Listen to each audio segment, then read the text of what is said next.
this is an actual look that I liked.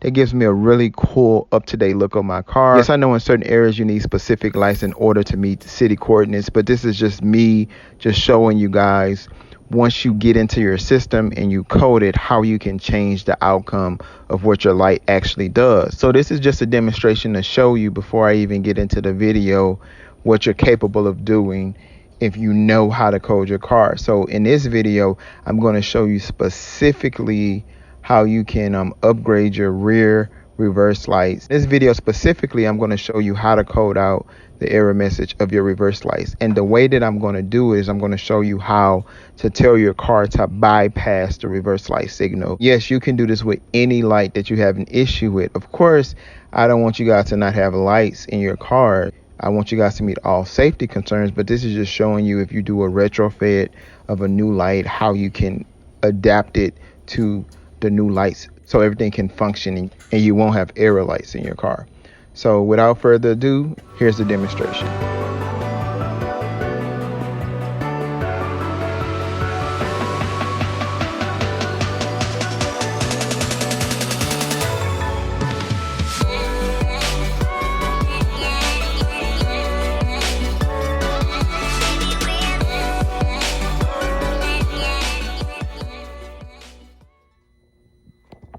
All right, guys, so I'm going to go ahead and turn on my car. I'm not turning it officially on. I'm just turning it on auxiliary, and I'm going to go ahead and start it.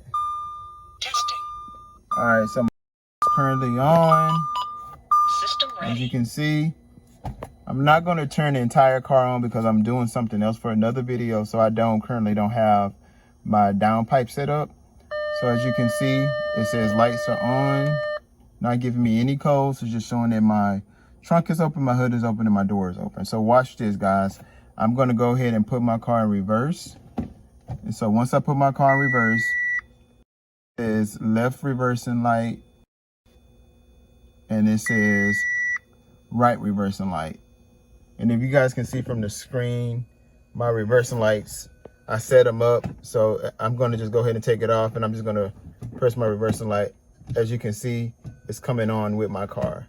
So that's just to show you that my reversing light, now I have the bulb on my car. So I'm going to show you right now how you can disable the signal to your reverse light so that you won't have this error code. I'm going to use the OBD11 Pro. This also works with VAG and VCD. They follow the same paths, which is channels and values. So if you can follow this one, you can follow the same path in VCDS as well as VAG.com. or OBD11. Mind you, the OBD11 that's actually on Android works a little bit differently, so you can still reference it the same way. So now I'm actually going to erase the error code, then I'm going to start it back up and see what happens. So I'm going to go ahead and turn off the car and going to erase it, give you guys a walkthrough, then we're going to turn the car back on. And as you guys can see right there, it says 2:33 a.m.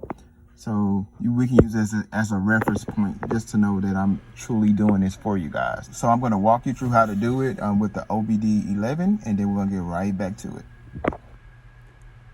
All right, guys, you want to press OBD11.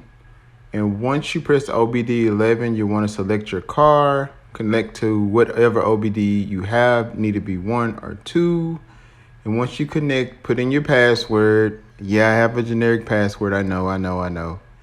And so once your password is in the system, you're going to read the controls. You're not going to scan your car. You're going to go straight to the actual component, which is going to be 46 for comfort system. So comfort system is actually where your backup lights, etc.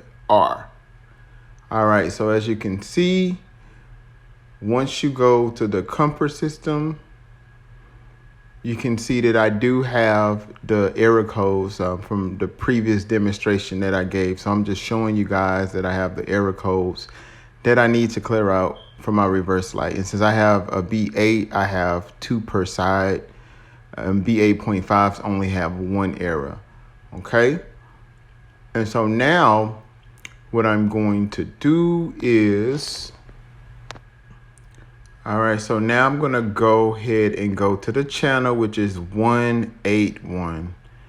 And once you go to the channel, which is 181, you're going to need to put in a security access code. In mine, it's pre-stored for the previous ones, but you need to go to the security access code so you can change the value. So as you can see, I pretty much changed my old value and I'm putting a new value in.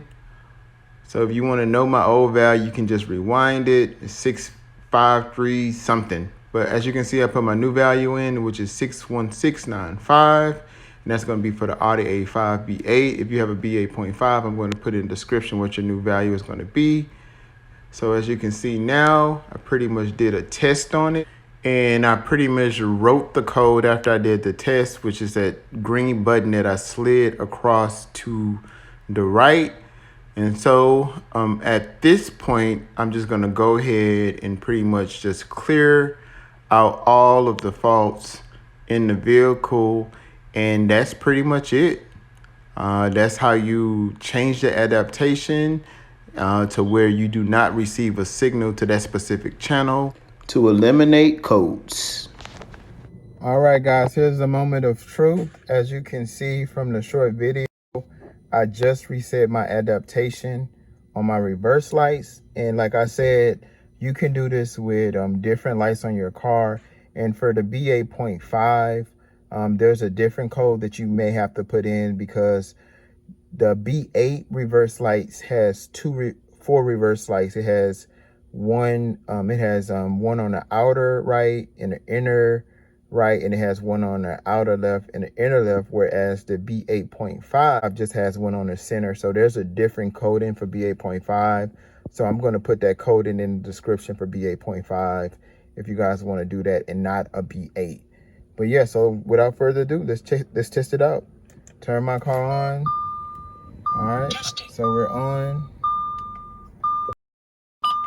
System ready. All right, so now guys, you saw the first video. Now I'm going to go ahead and press reverse and see what happens. So as you can see, I just pressed reverse. There are no codes on my car. As you can see, my car is currently in reverse. You can see the reverse lights in there. There's currently just me the signal from the actual reverse setup, and I currently have no codes in my car. So yeah, so it's as easy as that, guys. If you guys want to know, let me go ahead and put this in park. So yeah, that's it, guys. If you guys want to know how to, get the coding out your car, just follow this video. And like I said, with VCDS, it works the same way. With VAG, it works the same way. And when I say it works the same way, you basically go to the channel that they tell you, then you go to the value, then you do an output test, and then you write the file. As you can see, for OBD11, they simplify things, which is why I like OBD11. I do have VCDS, but it just is a little bit more, I'm not going to say more complicated. It's just, to me, it's just more steps, and the OBD11 is just kind of straight to the point. Both of them are great tools. Before I go, let me just do another OBD scan on the car just so you can see that there's not any reverse coding versus me just showing you. So let me show you that really fast, and then peace. All right, so we're going right back to comfort. We're going to go to check the codes, and as you can see, I currently have no fault codes on my car. Peace.